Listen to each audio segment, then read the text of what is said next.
প্রিয় কর্মচারী বন্ধুরা, আপনারা ইতিমধ্যেই জেনেছেন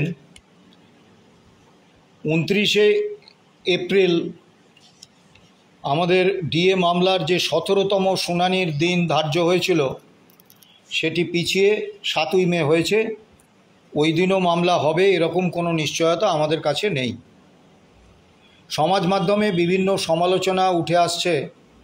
সমালোচনা প্রত্যেক মানুষের অধিকার, কিন্তু সমালোচনাটা যদি এমন স্তরে পৌঁছে যায় যাতে আমাদের মনোবলে চিড় ধরে, সেটা কতটা সঙ্গত আপনারা ভাববেন।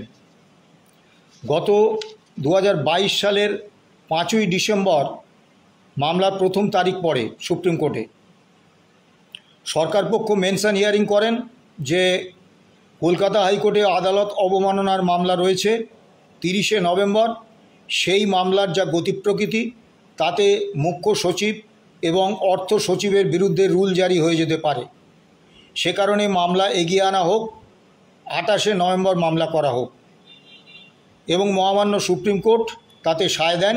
মামলা 5ই ডিসেম্বর থেকে পিছিয়ে 28শে নভেম্বর আসে এবং কলকাতা হাইকোর্টের ওই আদালত অবমাননার মামলার উপর স্থগিতাদেশ জারি হয়। নিঃসন্দেহে এটি সরকারের পক্ষে গেছে, সরকার লাভবান হয়েছেন। কিন্তু আইনিভাবে মেনশন করার প্রথা রয়েছে। আমরাও কলকাতা হাইকোর্টে এবং স্যাটে, এমনকি সুপ্রিম কোর্টেও একাধিকবার মেনশন করেছি। কাজেই এ নিয়ে আইনিভাবে আমাদের বলার কিছু নেই। তারপর 16টা তারিখ আমরা গেছি। কার্যত দুটো গুরুত্বপূর্ণ পর্যবেক্ষণ ছাড়া এই মামলার অগ্রগতি কিছু হয়নি, এবং 17তম দিন সর্বশেষ যেটুকু আমরা জেনেছি যে আগামী 7ই মে। অনেকে বলছেন সুপ্রিম কোর্টে আপনারা মামলাটা তুলে আনতে পারছেন না, এটা আপনাদের ব্যর্থতা। অবশ্যই আমাদের ব্যর্থতা, কিন্তু আমি আপনাদের কয়েকটি কথা বলি, ঘটনা বলি। রাজ্য সরকারের একটি মামলা আছে সুপ্রিম কোর্টে। ইডি, সিবিআই, আয়কর দপ্তর আদালত নির্দেশিত তদন্তের বাইরেও পশ্চিমবাংলায় তদন্ত করছে, কিন্তু যেহেতু রাজ্য সরকার কেন্দ্রীয় এজেন্সির তদন্তের ব্যাপারে তাদের আপত্তি জানিয়ে দিয়েছেন এবং কনসেন্ট প্রত্যাহার করে নিয়েছেন, এটা বেআইনি।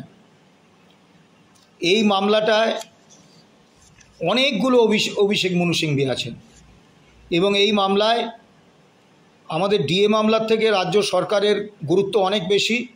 কারণ বর্তমান কেন্দ্রীয় তদন্তের সুনামির আবহে কেন্দ্রীয় তদন্তের সীমা টেনে দেয়া, তাকে থমকে দেয়া, এটা রাজ্য সরকারের কাছে অনেক বেশি গুরুত্বপূর্ণ। কিন্তু গত 3.5 বছরে 25 বার মামলাটি উঠেছে, হিয়ারিং হয়নি, 26তম তারিখ পেয়েছেন।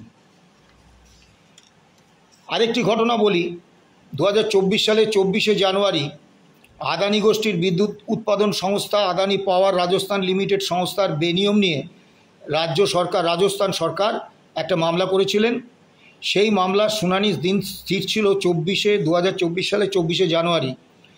আইনজীবী ছিলেন রাজস্থান সরকারের পক্ষে প্রখ্যাত আইনজীবী দুষ্যন্ত দাভে। তিনি কোর্টে এসে দেখলেন এজলাসে যে মামলা উধাও, তালিকায় নেই। তিনি প্রধান বিচারপতির দৃষ্টি আকর্ষণ করেছিলেন, কোনো ব্যবস্থা হয়নি। গত বছর আদানি গোষ্ঠীর বিরুদ্ধে হিন্ডেনবার্গ সংস্থার শেয়ার বাজারে টাকা লোপাট রিপোর্ট ফাঁস সংক্রান্ত মামলায় বারবার বাদ পড়ে যাচ্ছিল তালিকা থেকে। তখন তৎকালীন প্রধান বিচারপতি DY চন্দ্রচূড় নিজে বলেছিলেন এই মামলা তালিকা থেকে বারে বারে বাদ পড়া নিয়ে সুপ্রিম কোর্টের রেজিস্ট্রারের ভূমিকা নিয়ে তদন্ত হওয়া দরকার। কিছুই হয়নি। গত ডিসেম্বর সরকারের বিচার বিভাগে নিয়োগ সংক্রান্ত একটি মামলা একটি বেঞ্চের শুনানির তালিকায় ছিল, কিন্তু বারবার এজলাসে এসে সংশ্লিষ্ট আইনজীবীরা দেখতে পাচ্ছিলেন যে মামলা তালিকা থেকে বাদ পড়ে গেছে। তারা তখন ওই বেঞ্চে, ডিভিশন বেঞ্চে জানতে চান যে কেন বারবার মামলা তালিকায় আসছে অথচ শুনানির দিন মামলা তালিকা থেকে বাদ পড়ে যাচ্ছে। উত্তরে ওই ডিভিশন বেঞ্চের অন্যতম বিচারপতি SK কল বলেন, অনেক সময় কিছু জিনিস না বলাই ভালো। আমরাও বলছি অনেক সময় কিছু জিনিস না বলাই ভালো। সুপ্রিম কোর্টে মামলা পিছিয়ে যাচ্ছে সুপ্রিম কোর্টের নিয়মে, সেখানে আমাদের করণীয় কিচ্ছু নেই। আমরা একাধিকবার মেনশন হিয়ারিং করেছি, তাতে আদালতের রোষের মুখে পড়েছি, কাজের কাজ কিছু হয়নি।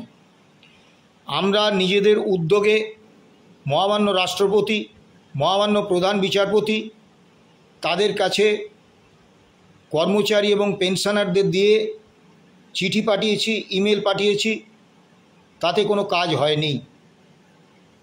কাজেই সুপ্রিম কোর্ট কবে মামলা শুনবেন এ ব্যাপারে যে স্তরে সিদ্ধান্ত হয় সেই স্তরে পৌঁছনোর বা সেখানে প্রভাব বিস্তার করার মতো কোনো ক্ষমতা আমাদের নেই। আপনারা সমালোচনা করতেই পারেন, কিন্তু বাস্তব অবস্থাটা আপনাদের বুঝতে হবে। আমি অন্তত 30টি মামলার এখানে আমার কাছে লিস্ট আছে, যেগুলোতে বারবার, সেগুলো খুব গুরুত্বপূর্ণ মামলা এবং সংশ্লিষ্ট আইনজীবী, প্রথিতযশা প্রখ্যাত সব আইনজীবী বারবার শুনানি পিছিয়ে যাচ্ছে। স্বয়ং পূর্বতন প্রধান বিচারপতি DY চন্দ্রচূড় বলেছিলেন, সুপ্রিম কোর্ট তারিখ পে তারিখ আদালত হয়ে যাক, আমি এটা চাই না। এতে সুপ্রিম কোর্টের প্রতি এবং সমগ্র বিচার ব্যবস্থার প্রতি মানুষের আস্থা ভরসা চলে যাবে। তারপরেও মামলা পিছোচ্ছে। কাজেই মামলা পিছিয়ে যাওয়ার বিষয়ে আমাদের করণীয় কিছু নেই। আমরা প্রথম থেকেই যেটা বলে এসেছি যে শেষ পর্যন্ত আমরা মামলার শেষ দেখে ছাড়ব। এর বাইরে অতিরিক্ত কোনো কথা বলার আমাদের কোনো সুযোগ নেই। দ্বিতীয় একটি বিষয় বারবার বলা হচ্ছে, আপনারা আইনজীবী পরিবর্তন করুন। 2016 সালে যখন আমরা মামলা করেছিলাম, মামলাটা 2015 সালে করতে পারতাম। কলকাতা হাইকোর্টের এবং স্যাটের অনেক প্রথিতযশা আইনজীবীর কাছে আমরা গিয়েছিলাম, অনুনয় বিনয় করেছিলাম। কেউ তৎকালীন রাজরোষের হিমশীতল আতঙ্কে মামলা নেয়ার সাহস দেখাতে পারেননি। স্যাটের একজন প্রখ্যাত আইনজীবী আমাদের মাস ছয়েক ঘুরিয়ে বলেছিলেন, আমার উপর প্রচুর চাপ আছে, মামলা নিতে পারবো না। এবং তিনি পরে সরকারের আইনজীবী হিসেবে স্যাটে এই মামলায় সওয়াল করেছিলেন। সেই সময় সর্দার আমজাদ আলী এগিয়ে এসেছিলেন, তার কিছু পরে বিকাশ রঞ্জন ভট্টাচার্য, ফেরদৌস শামীম, গোপা বিশ্বাস এরা এগিয়ে এসেছিলেন। এবং আপনারা যদি স্যাটে বা হাইকোর্টে শুনানিতে থাকতেন, আপনারা দেখতেন কি অসাধারণ মেধা, পরিশ্রম এবং অস্বাভাবিক উচ্চতার দক্ষতার প্রদর্শন করে তারা মামলাটাকে বার করে এনেছেন। যারা সমালোচনা করছেন তারা কি রোপা 2009টা দেখেছেন? আপনারা হয়তো জানেন না, টানা 7 দিন শুনানি হয়েছিল রোপা 2009-এ এআইসিপি মেনে ডিএ দেওয়ার অধিকার দেওয়া আছে কি নেই এই প্রশ্নে। নিশিতা মাত্রে তৎকালীন কলকাতা হাইকোর্টের ভারপ্রাপ্ত প্রধান বিচারপতির বেঞ্চ শুনানি শেষে রায়দানের ঠিক আগে অবসরের কারণ দেখিয়ে রায় দেননি, পরবর্তী বেঞ্চের জন্য ফেলে রেখেছিলেন। আমাদের তৎকালীন আইনজীবী সর্দার আমজাদ আলী, তিনি যে ভাষায় আদালত কক্ষের মধ্যে নিশিতা মাত্রের সমালোচনা করেছিলেন, আমরা তাতে জেনেছিলাম যে কারণটা কি, কিন্তু আমরা প্রকাশ্যে কোনো কথা বলিনি। এখনও আমরা প্রকাশ্যে সুপ্রিম কোর্টের বিরুদ্ধে একটা শব্দ বলবো না, কারণ মামলাটাতে জয় ছিনিয়ে আনা আমাদের লক্ষ্য। কোনো প্ররোচনায় আমরা এমন কোনো কাজ করব না যাতে সুপ্রিম কোর্টের রোষের মুখে আমাদের মামলা পড়ে। আরেকটি বিষয় বারবার বলা হচ্ছে, আমরা কেন সংগ্রামী মঞ্চের এই মামলায় যুক্ত হওয়ার বিরুদ্ধে অবস্থান নিলাম। আমি বারবার বলছি, ওনারা মামলায় যুক্ত হতে পারতেন না। 28 নম্বর মামলায়, ওই দিন 28 নম্বর সিরিয়ালের মামলায় ওই একই বেঞ্চ নির্দেশ দিয়েছিলেন, we will not allow any intervention application. কিন্তু যদি কেউ সওয়াল করতে চান করতে পারেন। আমরা দ্বিতীয় পর্বটায় কিন্তু আপত্তি করিনি। অর্থাৎ যে কোনো সংগঠন মঞ্চ তারা যদি আইনজীবী দিয়ে এই মামলায় সওয়াল পর্বে অংশগ্রহণ করতে চান আমাদের কোনো আপত্তি নেই, কিন্তু এই মামলায় এই পর্বে কোনো সংগঠন, কোনো মঞ্চ, কোনো ব্যক্তি কাউকে আমরা অনুপ্রবেশ করতে দেব না। কারণ সরকার এই আবেদনের বিরোধিতা করেনি। সরকার বিরোধিতা করেনি একটাই কারণে, যাতে মামলাটায় একবার একজন কেউ প্রবেশাধিকার পেয়ে গেলে সেইটা দেখিয়ে একের পর এক সংগঠন, ব্যক্তি তাদেরকে এই মামলায় যুক্ত করার জন্য হাজির করবেন সরকার পক্ষ। মামলাটা অনিশ্চিতকালে, অনির্দিষ্টকালের জন্য দীর্ঘায়িত হয়ে যাবে। তাছাড়া সরকারি কর্মচারী বাদে অন্য কারোর এই মামলায় যুক্ত হলে অনাবশ্যক জটিলতা তৈরির সম্ভাবনা রয়েছে। মনে রাখতে হবে মামলাটা স্যাটের, তাই মামলার স্বার্থে আমাদের সমালোচনা হবে জেনেও আমরা বিরোধিতা করেছি এবং ভবিষ্যতেও বিরোধিতা করব। কিন্তু আবারও বলছি, আইনজীবী দিয়ে এই মামলায় অংশগ্রহণের কোনো বিরোধিতা কিন্তু আমরা করিনি। আপনাদের কাছে একটা কথা আমি বলবো, আমরা রাজ্য সরকারি কর্মচারীদের জন্য যতটা দায়বদ্ধ, শিক্ষক, শিক্ষাকর্মী, পঞ্চায়েত, পুরসভা, বোর্ড, কর্পোরেশনের জন্যও ততটাই দায়বদ্ধ। এবং আপনারা এতদিন আমাদের উপর আস্থা ভরসা রেখে এসেছেন, এখনও রাখুন। আমরা আবারও বলছি যে আমরা শেষ দেখে ছাড়ব। অনেকে বলছেন এই আইনজীবীরা থেকে আরও নামী আইনজীবীদের নিয়োগ করা। আমি যে কথাটা বলতে চাইছিলাম না বলছি, এই মামলার রায় কার্যকর হলে কম বেশি 10 লক্ষ পেনশনার এবং কর্মচারী, শিক্ষক, শিক্ষাকর্মী সব মিলিয়ে উপকৃত হবেন। তারা যদি প্রত্যেকে 100 টাকা করে আমাদের ব্যাঙ্ক অ্যাকাউন্টে জমা দিতেন, তাহলে ব্যাঙ্ক অ্যাকাউন্টে 10 কোটি টাকা জমা পড়ত। 10 কোটি বাদ দিন, ব্যাঙ্ক অ্যাকাউন্টে আমাদের 1 কোটি টাকায় পৌঁছতে এখনও বহু বছর অপেক্ষা করতে হবে।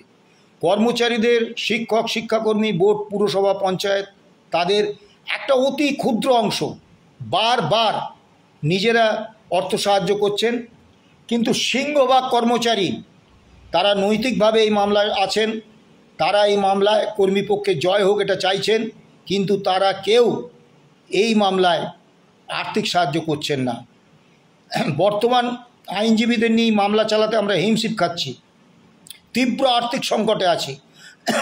গত 3 দিন সুপ্রিম কোর্টে মামলা হয়েছে পুরো ধারের টাকা। আগামী 7ই মে যে মামলা হবে সেটাও আমরা সে অর্থ এখনও জোগাড় করতে পারিনি। এই অবস্থায় আমাদের সুপ্রিম কোর্টের senior advocate Rahib Rahum, advocate on record Shekhar Kumar, Kolkata high court থেকে senior advocate Bikash Ranjan Bhattacharya, advocate Firdous Shamim এবং অ্যাডভোকেট গোপা বিশ্বাস, এনারা রয়েছেন। এদের উপরে আমাদের যথেষ্ট আস্থা ভরসা রয়েছে। কাজেই এর বাইরে অতিরিক্ত কোনো নামি দামি আইনজীবী নিয়োগ করা আর্থিকভাবে আমাদের পক্ষে সম্ভব নয়। নমস্কার, ভালো থাকবেন, সুস্থ থাকবেন। আবারও বলছি, যে কোনো পরিস্থিতি আসুক আমরা শেষ দেখে ছাড়ব। এই মামলায় কর্মচারীদের জয়। যদি অন মেরিট শুনানি হয় সুপ্রিম কোর্টে, কেউ আটকাতে পারবে না। নমস্কার।